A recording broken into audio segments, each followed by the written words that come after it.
Hi mga kadala-dalan! Welcome to my channel. Fresh ng girl night! Mga kineto. Cooking show natin, and thank you so much for watching this video. Charit. Mga darling. Hiya! Sobrang ganda-ganda mo naman sa kwarto mo na kahit kinakabahan ka, wala ka lang kuryente pag-uwi at walang wifi. Ano yun? I want to I miss you. Can you open the light? Hoy! Ay, ano na lang. Bakit ba naiiyak ka? Alam mo yan. Alam mo yan. Kanino? I want broken hearted by you. OA mo. Eto na ako. Eto na ako. Ito mga adale. Wait lang, wag na mo pala pa. Bye everyone of the body na kami madaw. I love you. Mamaya na. Mamaya na. Wala. Kasi kami yung mama ni Ayet. Kailangan ng ano. Ay! Mamaya na ka. Mamaya na. I love you. I miss you. Plastic ni mo doon. Hi mga kadala-daling. Good morning.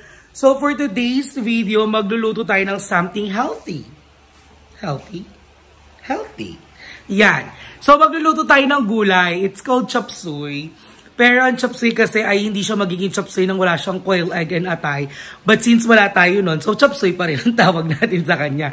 So magluluto tayo ng chop suey dahil dun sa palibre ni ate. Shoutout kay ate na nagbigay ng libreng gulay. At i-chop suey natin siya. Hindi ko talaga matuloy-tuloy ang sopas. Kasi sobrang init pa din. Ang araw-araw pa din sa labas. So, yon. Ang sahog ng ating chop suey ay leeg ng manok. Kasi bumili ako ng leeg ng manok kahapon. So, ang lulutuin ko ngayon ay dalawa. Fried chicken neck and chop suey. Repolyo, carrots. What else? Basta yung nakabalot na sa palengke, yun yung lulutuin ko ngayon. So, hihiwa-hiwain ko pa siya ng mas maliliit. And, igigisa na natin siya. At samahan nyo ako sa journey ko sa pagluluto mga dala-daling. I love you all! Okay na mga kadala-daling, nakamarine na ang ating chicken neck na ipiprito natin. So, nilagyan kayo ng timpla, yung usual na timpla ko pa din. So, meron niyang partis at magic sarap, yun lang. And then, magsisimula na tayong iprito. At i-coat natin siya ng harina. And then, magluluto na tayo at maghihiwa-hiwa tayo ng gulay. Samahan niyo ako maghiwa. I love you! Say na mga dala-daling! My favorite spot kapag naghihiwa. Okay lang ba? Ayan. Bakit gano'n? Iba yung pesto dito kanina. Yeah. So again, thank you so much ate sa pagbibigay ng ating libreng gulay at lulutuin natin siya ngayon. Kaya healthy kasi gulay tayo pero meron pa rin konting pamantika dahil sa chicken neck. So nahugasan na po natin ang ating sibuyas, bawang. And yan. So ibang chika natin habang naghihiwa-hiwa tayo about sa experience natin sa BPO. Yan, maraming nag-aabang nito. Actually may nag-comment nga nito na next chika naman about your experience sa BPO. Actually, ilang taon na ba ako nag-start magtrabaho sa corporate? Yung totoong trabaho Parang mga 22 na ata ako no, nag-start ako mag-work, nag-apply ng trabaho kasi nga all throughout since nung parang 19 ata ako or 18. Hindi ko alam kung alin doon. May mga nagiging jowa na akong afam. Loko. Jowain ng afam. Tapos ayun. Tapos ayaw nila ako nagtatrabaho. Sinusuportahan nila ako. Loko. Ganda. Yon. Ayun yung kwento nun kung bakit late na ako nag-work. Kasi sinusuportahan nila ako. Nag-start yun dun sa Australian kong una huwag na natin sabihin yung pangalan niya. Basta yun. 2019 kami nagkakilala. And then, sinuportahan niya na ako since 2019. And then, umuwi siya ng 2020 before mag-lockdown. Kaya si Akla na lockdown dito sa Philippines. So 9 months kami almost magkasama. So nangungupahan ako ng bahay noon. Kasi nga, dito pa nakatira yung ate ko that time ata. I think. Yung gano'n. Dito rin naman sa loob ng subdivision namin. So nangungupahan kami ng bahay noon sa may baba. And then doon kami nagstay together. Sinundo ko siya, I remember, March 14. Tapos March 15 yung lockdown. Yun, kaya sinuwerte siya, nakapasok siya ng Philippines pa din. So ayun, na-stuck kami dito sa Philippines. Na-stuck kami dito sa Philippines. Taga-Philippines naman pala talaga ako. So ayun, sa Philippines na-stuck siya ng 9 months bago mag-open ang border papuntang Australia bago siya umuwi. And then yun, bongga talaga ang life ng Darla Darling yun. Kasi siya pensioner. Pensionado na siya nun. So, wala siyang worka. So, pasok lang ng pasok yung pension niya. Tapos, ako lang yung lumalabas nun para mag-grocery. Doon ko naranasan yung nag-grocery nang hindi tinitignan yung presyo. Yung kukunin ko lang lahat ng kailangan ko. Ganun. Actually, na-miss ko yun.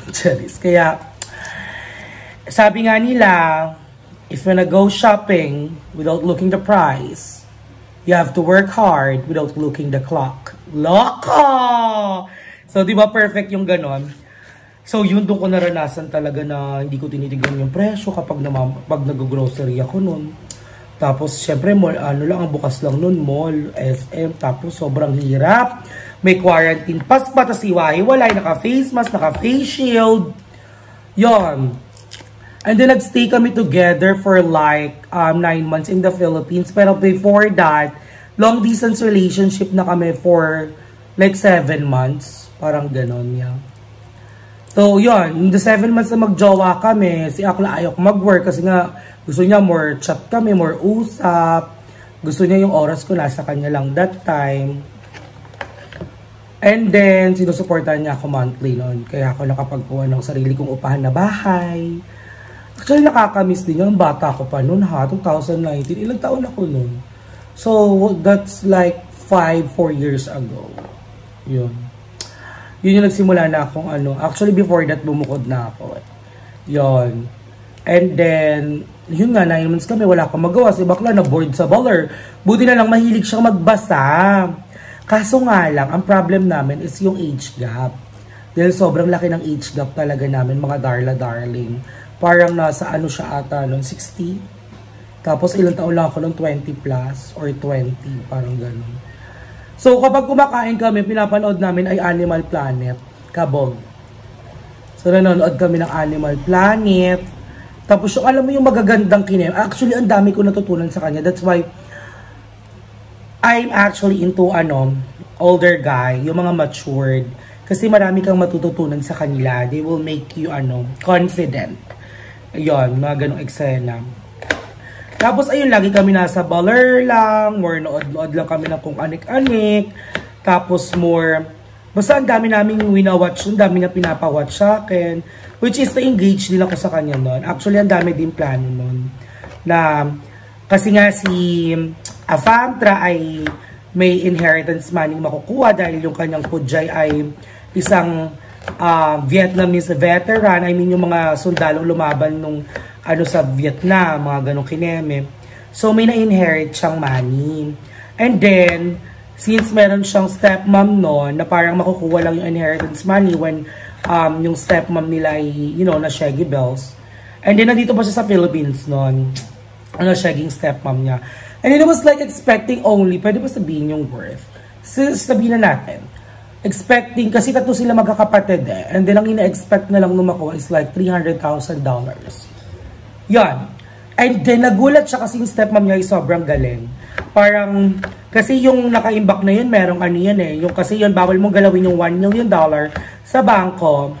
And then, para yung parang annual ba or monthly interest, nagkakaroon yun. So, inipon yun ng stepmom niya. Tapos yun, parang ang nakuha niya dati is $1.1 million or $1.2 million, something like that. Tapos kailangan niyang umuwi noon. Kasi nga kailangan niya mga signatures sa papers.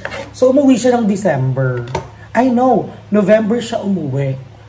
Hindi nag-LDR lang kami, tapos biglang nagbago yung isip niya kasi nga mayaman na siya. Sino ba naman ako, di ba? So, iba kasi yung plano niya. Gusto niya tumira sa bush. So, eto yung gulay natin, mga darling. So, gusto niya tumira sa bush, kineme, churut, yun. Yun yung mga trippings niya. Sabi niya kung kakayanin ko ba daw, yung ganun. Sabi ko, syempre, carry ko naman. So, tanggalin lang natin kasi medyo may na ano na dito. Yan. So, medyo carry ko naman, syempre, for the sake of love. Tapos yun, hindi natuloy. Naghiwalay din kami ng December. And then after namin naging jowa akong Danish from Denmark naman, December din. Ganda, di ba? So, yung naging jowa akong Danish noon, naging kami ng December. And December 19, nag-chat yun. Actually, nanliligaw sa akin yun. Kami pa nung Australian. Siyempre, ayoko na maging two-timer, no? Kami pa nung Australian. Tapos, di ko siya pinapansin. Tapos, parang, dini-activate ko yung WhatsApp ko noon. Kasi nga, chat, tawag ng tawag. Tapos, ayun, nag-chat siya bigla. Sabi niya, I have something for you, a Christmas gift. Nagpadala agad ng ara, Ma'am Shim. Tapos siningi niya yung details ko. Siyempre, hindi ako naniniwala ng una kasi hindi ko siya pinapansin. So, ayun, nagpadala nga siya ng Christmas gift sa akin. Hindi ko alam kung magkano, parang nasa 10K ata. Ganon. Tapos, ayun, ng January, nagsimula na tinanong niya magkano yung daily expenses ko. Sabi ko, parang nasa 400 pesos, 450 pesos a day. So, ayun, parang umaabot ng 20,000 mahigit monthly yung pinapadala niya sa akin noon.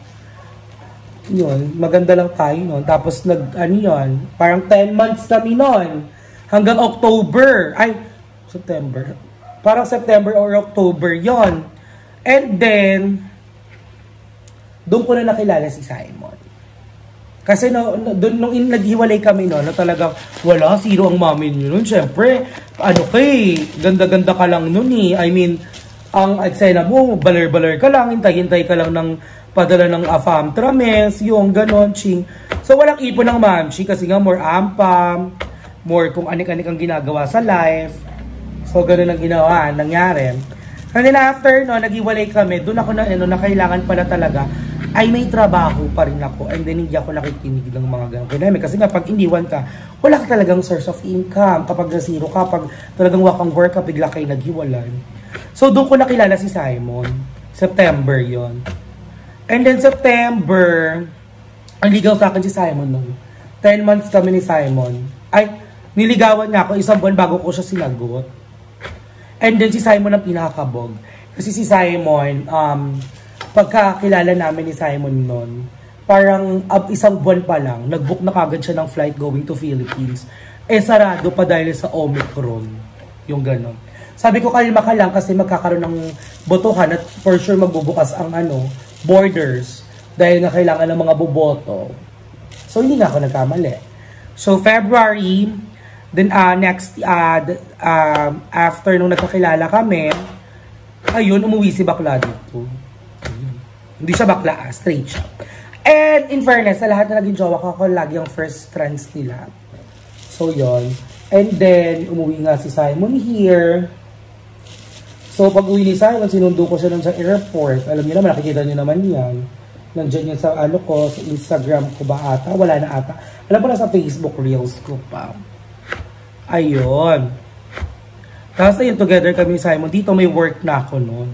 Working girl na ang lola niyo noon. Parang empowered, independent woman. Ang eksena natin noon. So, ayun. Hindi ako nang hingi Simon ng pera noon. Nung naging magjowa kami kasi nga sabi ko, di na matuloy sinasabi, na I have a job, I can provide for myself, I'm a churot kineso, so ganun-ganun kineme. So sabi niya, okay, channeling chururo. Tapos ang ginagawa niya, pinapadala niya ako lagi ng mga gifts. Pinadala niya ako nung yung flowers nga na naka-preserve, na hindi na, yung real rose na hindi siya nabubulok, na nakalagay siya sa parang, alam mo yung sa yung sa kineme, Beauty and the Beast, yon. Hindi ko alam kung sino yung Beauty eh. Baka siya, tapos ako yung Beast, charit. So, yun yung sa Beauty and the Beast. Yun, pinadala niya ako na, tapos may letter siya. Ayun, tapos nung nakita na kami nga, iba pala, ayun, mahal-mahalang kami tayo, nag-propose, sorry. Ganda ng darling niyo, oh. Fresh pa kasi ako nun eh. Tawag dun, tsaka payat pa ako noon. Yung mga panahon na hindi mauuri, mga panahon na hindi ka talaga malalait that time. Talagang lalaban. Lalaban ng beauty natin. Kahit short hair ako noon. Yun yung mga panahong hindi ako namamansin. Yung pag nasa office ako noon, talagang dead ma ako sa mga tao. Ang kinakausap ko lang noon yung mga ka-workmate. Yung mga ka-workmate ko. Tapos hindi ako namamansin ibang tao. Medyo maldita ang mamsi yun. Siyempre, alam mo, crush eh. Alam mo, may itsura ka eh. May konting itsura ka eh. So, ayun, gano'n ang eksena natin noon. So, ayun. Awa ng Diyos. Naghiwalay din. Feeling ko, love is not for me. Charis. Pero siguro naman na, sabi nga nila, everything happens for a reason. And there's always a reason. I trust God kung bakit naghihiwalay, kung bakit hindi nag-work out yung relationship ko sa kanila. Na there's always someone better na dadating for me, or God wanted me to realize na I do have a mistake dun sa mga relationship ko. Alam ko yon. Maybe because I'm still young that time. And then, sabi niya, ganito yung mga dapat mong baguhin. Sabi siguro ni Papa Jesus, na ganito yung mga dapat mong gawin, baguhin, if you really wanted to commit in a relationship. Kasi commitment, relationship, it's not just hindi lang yan basta-basta parang bagay na andyan lang na mapagdidesyonan mo kagad eh. So it's something serious talaga na kailangan mo din ng, you have to be mentally stable, sabi nga nila. Na if you're going to enter in a relationship, kasi kailangan alam mo yung gusto mo, alam mo yung mga bagay na pag mag-decision ka, you have to be considerate with your partner, na hindi ka dapat selfish kapag nag-decision ka, di ba? Mga ganong eksena. And then sabi nila na, may nagtanong nun, when you will realize that you all ready to settle down or you're ready to commit in a relationship. So ang sagot niya, you have to be mentally and financially stable. Financial stability is a must when you're entering in a relationship, kasi hindi mo kailangan mag-depend lang sa lalaki, na lalaki lang yung mag-provide for the family, and you being a girl, ikaw lang yung magkakontrol, which is ganun dapat, di ba? Na provider ang lalaki, controller ang babae, ikaw yung mag-budget ng everything. But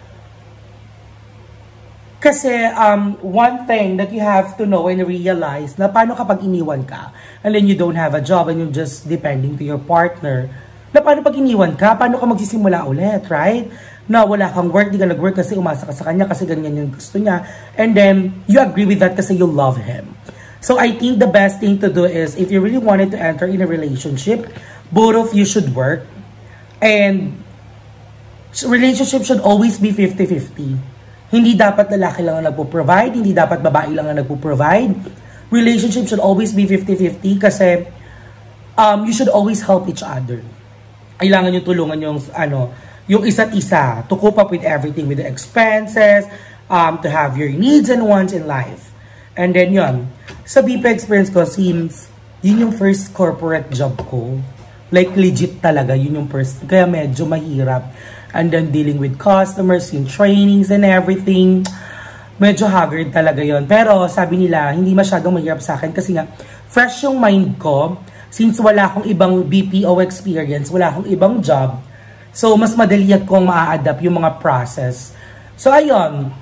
Nag-work, nag 2 years tayo doon. And then, yun nalaman ko yung process na iba talaga yung matututunan mo sa production kaysa sa mismong training. Mas mahasa ka kapag nasa production ka na. Ayun, maraming eksena dyan sa BPO na yan. Talaga, at malalaman nyo yan. Siyempre, bibitinin ko muna kayo about relationship muna pala yung nachika ko bigla. So yan, bibitinin ko muna kayo dyan kung ano ba talaga nangyari sa BPO company. Kung ano nga ba talaga ang nangyayari sa loob. Okay? So tapos na po ako mag-iwan ng ating leeg na panahog. And I'm also done with our chili, garlic, and onion. And done with the vegetables. With the vegetables. So, I think we're gonna start cooking. Ano ba? Hindi pa bukas yung restaurant ko. And we're gonna start, maggisa na, and then mag-fry ng ating chicken neck so we can eat na. Alright, mga dala-dali. Samahan niyo ako sa pag-cooking ng aking chop suey nga pa, at ng ating fried chicken crispy neck. Rumble na. Mwah!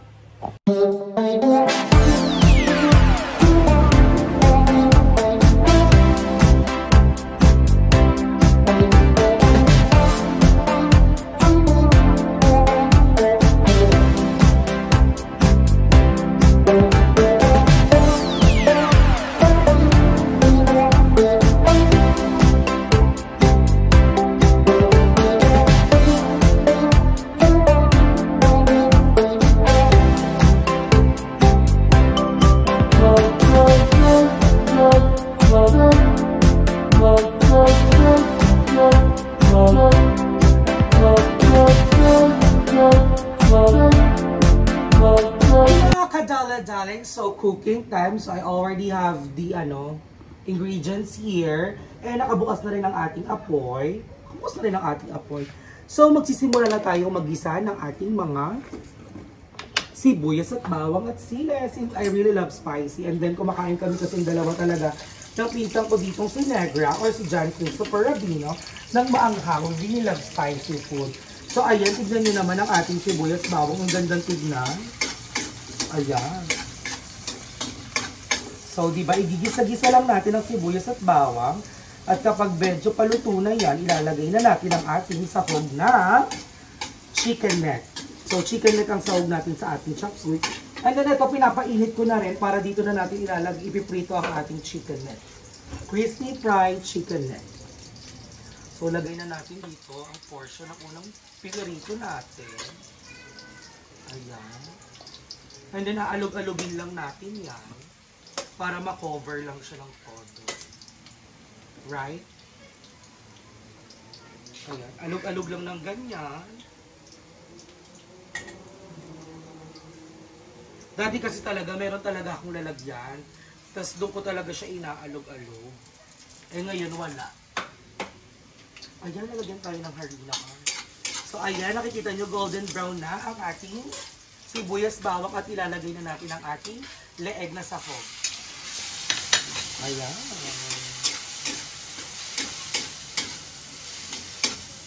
So, syempre, hindi lang natin maluto ito maigi. So, hayaan lang natin siya dyan hanggang sa makita natin na medyo paluto na ang ating chicken leg dito. And then, ito naman ang tatrabahuhin natin. So, kakamain ko na siya mga darla-darling para cover na cover talaga. And then, maghuhugas na lang tayo kapag magigisa. So again, alam niyo na naman kung paano ko niluluto ang ating chicken neck, kung ano yung mga nilalagay ko talaga dito, di ba? So ayan. Medyo hindi maganda pakiramdam ko. Sinisipon ako. Sa panahon tayo, uulan, iinit, papawisan, kabog. So hihintayin lang natin yan. So hindi pa gano'ng kainit ang ating harina. Ay, medyo mainit na siya. Kasi pag umangat na yung harina, ibig sabihin mainit na yung ating mantika. So, sisimulan na natin siyang ilagay. Okay. Ayan. Ito ang favorite talaga ng lahat, lalo na yung mga tropa ko. The Chichi Girls loves it so much. So, ayan mga kadala-dali. Iniprito na natin ang ating chicken neck. Nalagyan na natin ng harina. Kasi hintayin na lang natin siyang maluto. And then magpo-focus na tayo dito sa ating ginigisa. So hintayin lang natin maluto ang ating chicken neck. And then dito na panggisa natin na isahog natin sa chop suey. At babalikan ko yung mga daladali pag ilalagay natin ang ating mga gulay. I love ya! Tayo na mga kadaladaling, as you can see, medyo luto na talaga siya actually ang ating ang tawag dito, chicken neck. So ilalagay na natin ang gulay. So, mabilis naman ito lumambot na lahat. Diba? Lagay na natin lahat. Yung gulay natin medyo durog, hindi ko alam. Nilagay ko siya sa rep, and then lahat sila lumambot. Lahat sila parang naluntay na talaga. Gulay na gulay. Oh my God. Hindi pa sila luto, pero parang luto na sila. Tiga mo. Pakita mo. Tiga mo, hindi pa sila luto, pero parang luto na sila. Wait lang mga dala-dali, may tumatawag Wait lang. Ay mga kadala-dali, ang daming tumatawag sa atin. Diyos ko, ano ba yan? So ayan, nakikita nyo naman, di ba? Yung gulay parang luto na. Pag alis ko ng rep, ganyan ang itsura niya, hindi ko alam bakit. So, ayun. Gigisa lang natin siya ng ganyan. And then, lalagyan natin siya ng konting water. And then, lalagyan natin siya ng oyster sauce. Okay? So, hintayin lang natin ng ganyan. Tapos, wait lang ha. Lalagyan ko siya ng konting water. So, meron kasi kaming faucet dito. Ang arte.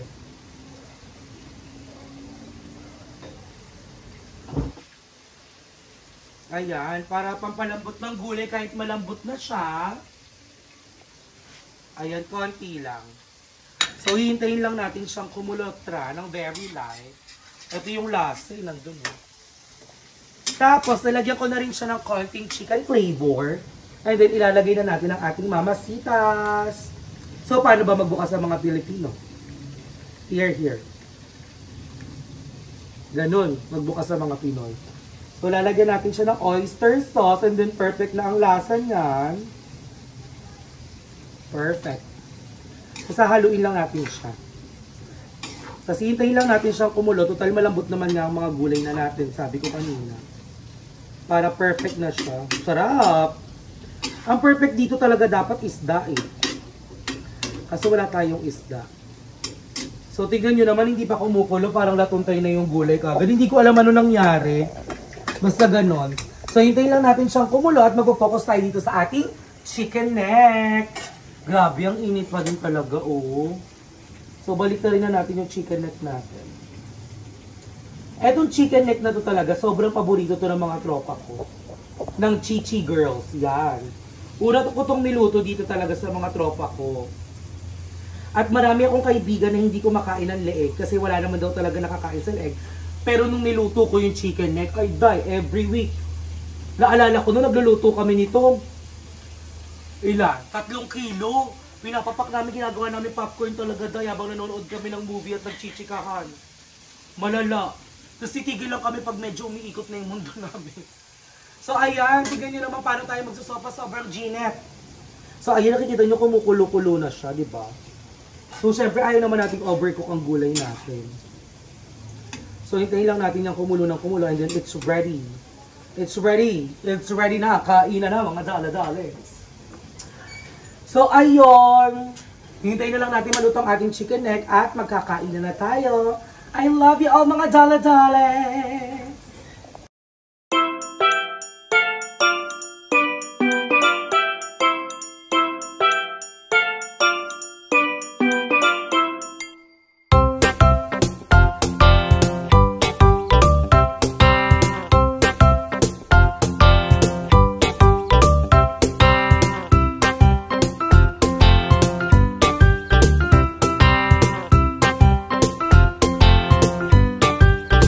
Ayan mga kadala-daling, luto na ang ating first batch ng ating chicken neck. At hahanguin na natin yan at lulutuin pa natin nung natira. And then, kainan na! Say na mga kadala-daling, luto na ang ating chicken neck. And then ang ating chop suey. So my favorite part, eating time! So ayan, kainan na. Moment of truth. Siyempre, kamay ulit. So gulay, healthy.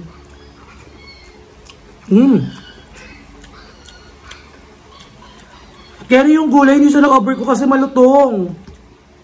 Malutong siya. Gako.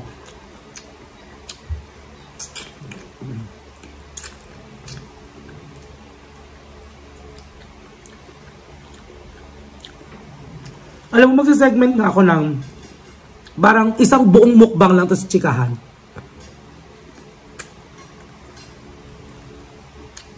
Hirap mo sabaw, maanghang.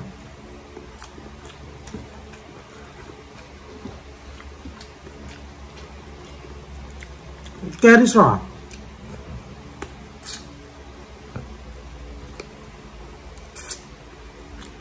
Sarap.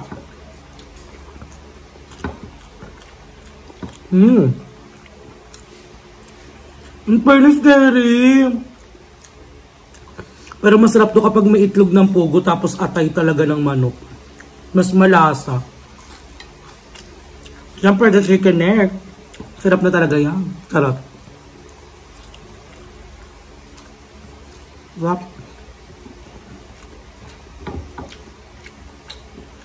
Kainan na.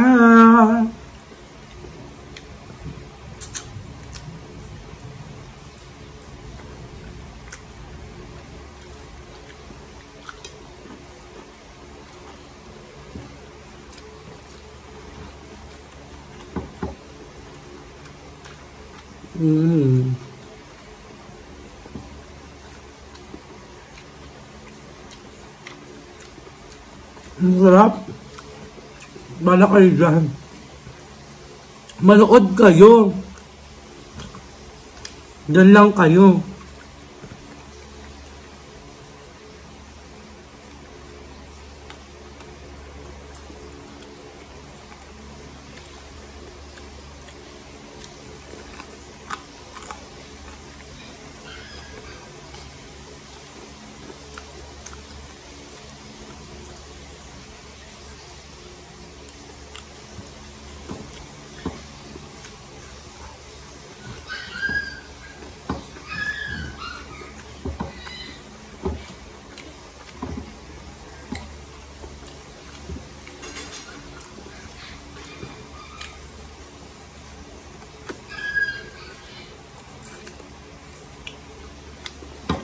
Kerry.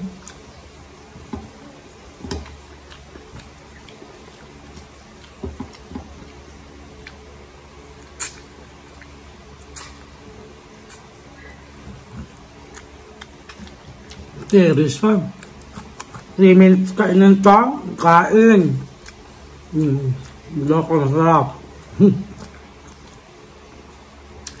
Yun na nga. Baka nagugutom na din kayo eh. So mga kadala-dali, ngayon na patapos na tayo magluto na ating chop suey at ang ating crispy fried chicken neck. So thank you sa pagsama sa akin sa journey paghihiwa at kwentuhan natin kanina habang ako'y naghihiwa. At mabilis ang pagluluto lang kanina kasi nga mabilis lang maluto lahat. So yeah. Thank you so much mga dala-dali. I love you all and please like, share, and subscribe and don't forget to support and watch the videos of the other bayuts. Okay? I love you all mga dala-dali.